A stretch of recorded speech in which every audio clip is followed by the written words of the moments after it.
Oh, wow. Holy shit, baby. You're on the Clark the Shark show. You might have just accidentally smoked too much marijuana. Or too much whiskey, fentanyl, LSD, speed, heroin, meth. You lost your bleeding mind. And you died. And you woke up in heaven. On the Clark the Shark show, baby, where I'm going to review The Clash. Give him enough rope. And this is an album.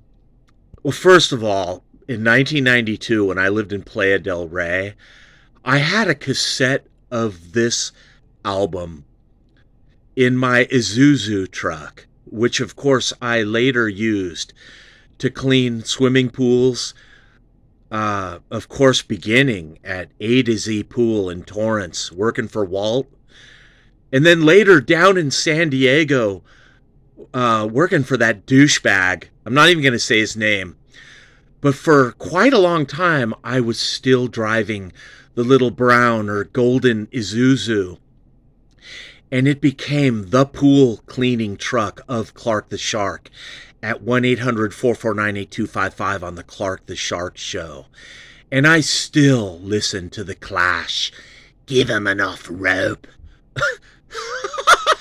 In my truck when I was cleaning pools. And this album is so angry and snarling punk. You know, it's rock and roll. I mean, to me, those British punk bands, you know, like the Jam and the Clash and the Sex Pistols and the Damned, they weren't really punk. They were like good, angry music, kind of like The Who. I mean, not as good as The Who, but like good, you know, really solid rock and roll, R&B, garage, rock, and all the critics called it punk. Well, I guess it is punk, you know, but to me, punk is like Black Flag and Bad Religion and, you know, the Germs. Not really the Clash. I mean, the Clash that's like classic rock to me. That's like Tom Petty or the Stones or the Who or like, you know, Genesis or something. I don't really think of the Clash and Joe Strummer and Mick Jones as punk. You know, because you always hear them on the radio. You just think of the Clash as just rock and roll radio. You hear them on KLOS. And they got a lot of hit songs. I mean, the Clash, as they went, they evolved and they got more and more radio friendly. And it wasn't a bad thing. It was cool, you know. The Clash are like, you know, we want to make money too. Let's write a song like Train in Vain and make money. At 1-800-449-8255 on the Clark the Shark show. Come on, you guys. What's wrong with making money? I mean, the Clash did it. And so did the Jam with The Gift. And all the punk bands, you know, like Henry Rollins, had a TV party tonight where we all fall asleep on the couch. Late at night, we're all drinking beer in the South Bay. We all just fall asleep at 251 Paseo de Gracia on Clark the Shark's couch. I go out there at 4 in the morning and there's like 50 punks in me garage. And they're all asleep. It's just like Henry Rollins would say. They had a TV party. At Clark the Shark's house. I'm not kidding you guys. My house, like circa 1989, 90, 91, 92. Everybody in the South Bay wanted to hang out with Clark the Shark. And I wasn't even a popular guy. I was a loser. People hated me just the same, but they all love the Greenhouse Effect, and all the punks, they're hoping to get on the show. Oh, we just want to play a Greenhouse Effect show at the Crest with Bob Becker and the Whitecaps and Prop 13 and Clark the Shark. I wasn't even a punk. I was like some psychedelic grunge kid, but over the time, people really began to see me in public and they'd be like, "Oi, there's Clark the Shark from the Greenhouse Effect. We're all going to hang out in the garage at 251. And I swear, you guys, my garage became, in the South Bay, everyone. One night I went out in the garage and my brother Bert had a ball. Bert's like, Bert got the barbecue going. Everyone's out in the garage hanging out. I mean, Clark the Shark, me? I got friends? I mean, what's going on? Everyone, thought I was going to get signed, because me and Phil and Ted had, some commercial sound, We were underground indie kids, but we were going commercial, and everyone thought, oh, Clark the Shark is going to get signed. We better hang out with Clark the Shark from the Greenhouse Effect at 251 Paseo de Gracia. And I swear, you guys, in 1991 and 92, I had so many fake friends that wanted to hang out with me.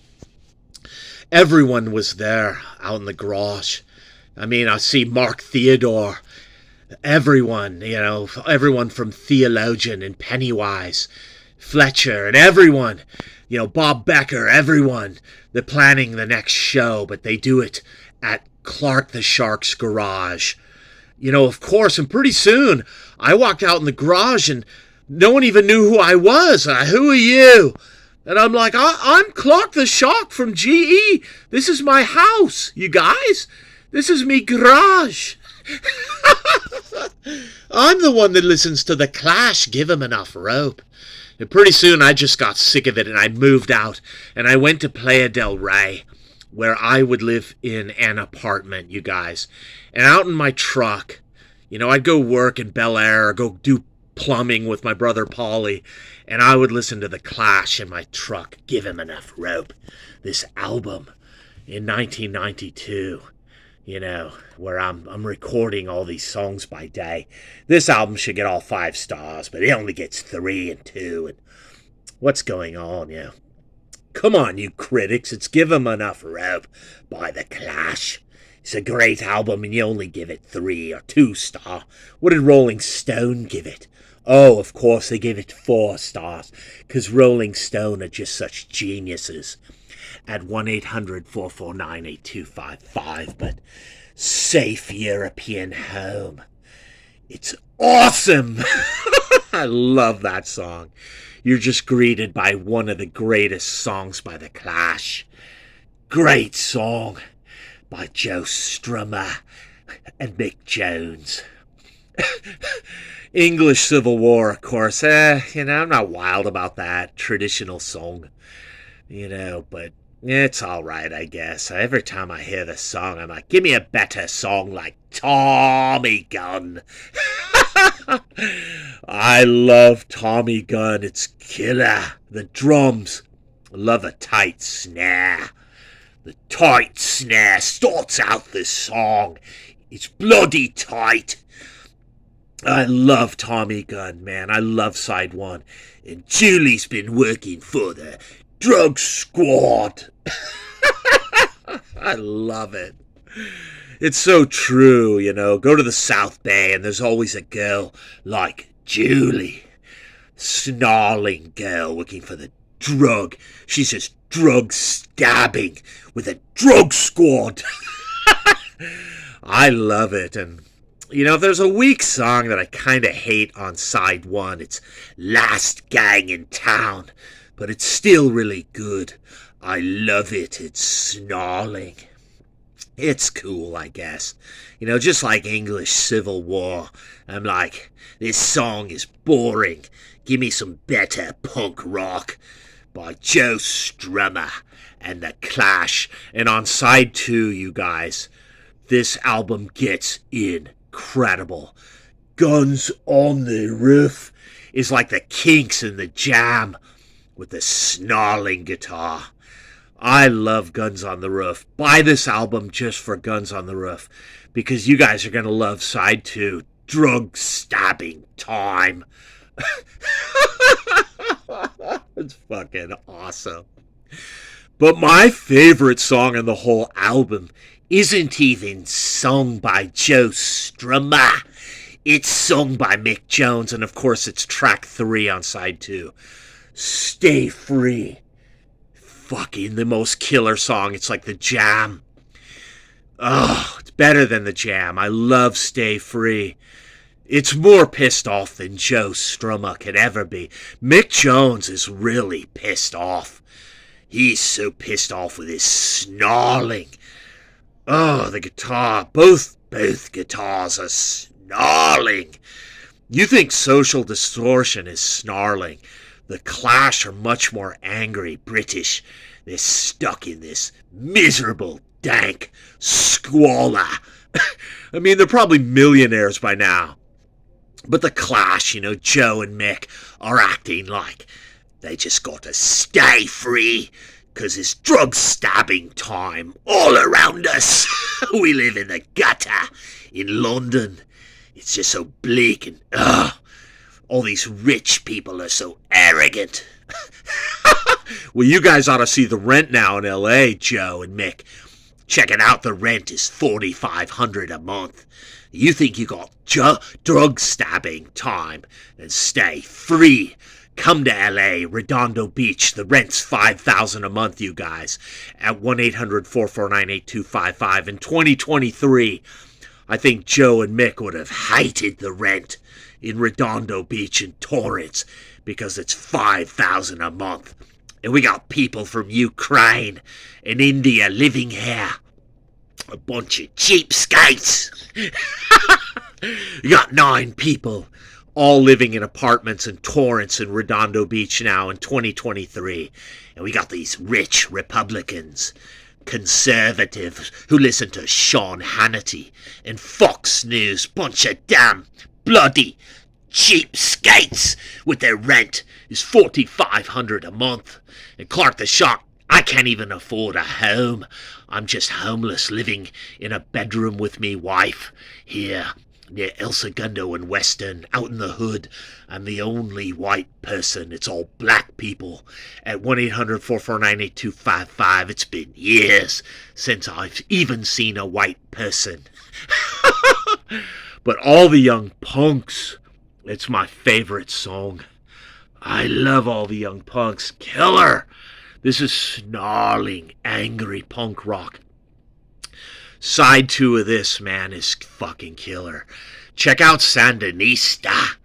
All 6 sides, 6 songs, 36 songs. It's better than this album, but I love this album, you guys. I love The Clash. Guns on the Roof. Drug stabbing time. It's just like you're living where the rent is high in London. You're homeless and you're just down on the sidewalk, sticking needles in your arms and drinking whiskey and just smoking whatever you can because you've got to stay free. I love Stay Free. I love that song. It's the best song in the album. Mick Jones. Great singing. It's like the Jam and the Kinks. I hear a big Kinks influence on this album from Schoolboys in Disgrace. Oh, Ray Davies and Dave Davies. The Clash got nothing on them, you guys. It's a great album. Snarling guitars. Great drums. It's all great. These 4 geniuses. Joe Strummer. I love Mick Jones' guitar. And these 2 guys, Paul on bass and Topper on drums. This guy's such a great drummer, you guys. Topper. Oh, he's great, man. DJ Bonebreak, you got nothing on Topper on drums. When I grew up listening to The Clash, I had to play this album in 1992 in my brown Isuzu pickup truck. I had to, you guys, because I just wanted to. I was getting old. I was 27. I wanted to be pissed off because no record labels were signing me, and I had to go do plumbing under houses with my brother Paul. Me and my brother Paul are under a house in Redondo and Torrance. We're catching spinal meningitis. But then we go out to the truck, and I'm like, Paul, let's listen to this album, Give 'Em Enough Rope, by The Clash. Let's listen to this album right here. Let's listen to this album. Look at the cover. Just birds are just eating a corpse. That could be you when you can't afford your rent. They're just gonna give you enough rope so that you die and the birds eat you. The birds will just eat you because that's all you deserve. That's all you deserve. You just give you enough rope. And there's a Greenhouse Effect song, America the Beautiful, 1991, from Going Legit, where I just want to die, but together we can die very high. And I'm like, just give me enough rope. And I took that line from the title of this album, The Clash. Give them enough rope. This album is great, you guys. I love this album. I love X and DJ Bonebreak, but I love The Clash more because The Clash were first. And Joe Strummer and Mick Jones are so angry, they're so arrogant, and they hate all the conservatives charging high rent. Yeah, let the free market decide. Yeah, man, in Redondo, Torrance, Hermosa right now, the rent